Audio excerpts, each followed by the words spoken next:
안녕하세요. 네, 잘 보이시죠? 내일 부분, 이제 한국은 이제 오늘이죠? 그 부분은 빨리 읽고 가보도록 하겠습니다. 자, 어디냐면요. 자, 페이지, 226에서 228쪽입니다. 네. Other times. 여기부터 하면 되겠어요. 네. 자, 읽어보도록 하겠습니다. Other times I would have a feeling that she might want fresh air, so I would open the window over her desk. My mother and father became like zombies.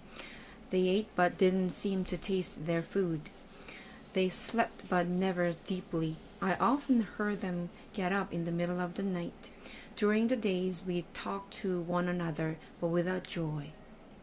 Sometimes I felt they were even disappointed in me because I wasn't lean. Other times they got the we should haves. We should have fed her liver from when she was younger.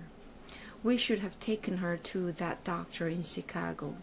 We should have tried to buy a house sooner.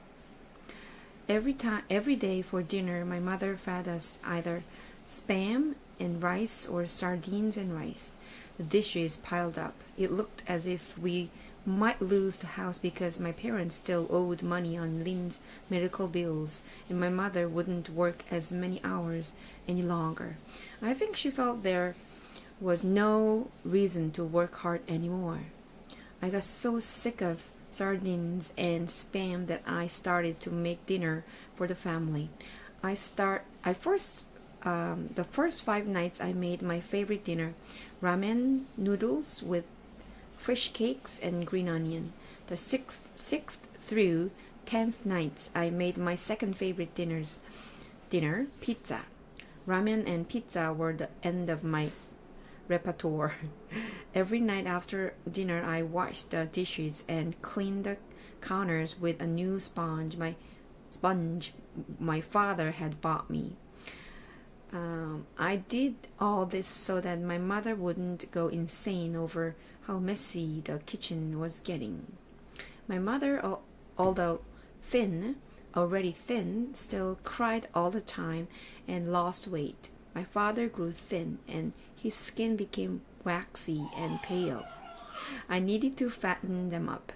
I borrowed a cookbook from Mrs. Kanagawa and made a different dinner every night. On the 40th day after Lynn's death, I opened all the windows in the alcove, even though it was raining. I closed my eyes and tried to feel Lynn's spirit. A leaf suddenly fell off the magnolia tree and flew in the wind and hit the screen right in front of me. I believe that leaf was a sign from Lynn. When she first died, I felt sorry about all the pills I've given her that made her feel so miserable. But now I didn't feel so many regrets. Lynn wanted her life. I thought she was willing to suffer if she could still taste her food, if she could still talk about the sea, if she could still feel a breeze across her face, and even if she could still argue with her crazy sister. I cried and cried, but then I had to stop. One thing about me was that when I was having a serious wish session, I tried never to wish impossible wishes. I might have wished for 16 crayons instead of the 8. But even when I was little, I never wished for 1,000 crayons because I knew 1,000 different crayons did not exist. So on the 49th day, I did not wish that Lynn could be alive again because I knew she was gone. I was worried that her spirit was watching me every time I cried. I was worried that if she saw me crying, she would be very unhappy and maybe she wouldn't be able to leave the earth the way she was supposed to. So even though I watched her to keep watching me, I want her to keep watching me. I wished she would forget about me and never see me crying and never worry about me anymore, even if that meant I was not alone. Even if that meant I was now alone. 네, 여기까지네요. 이거 화면 자꾸 또 초점이 안 맞습니다. 네, 그럼 여기까지. 내일 또 만나서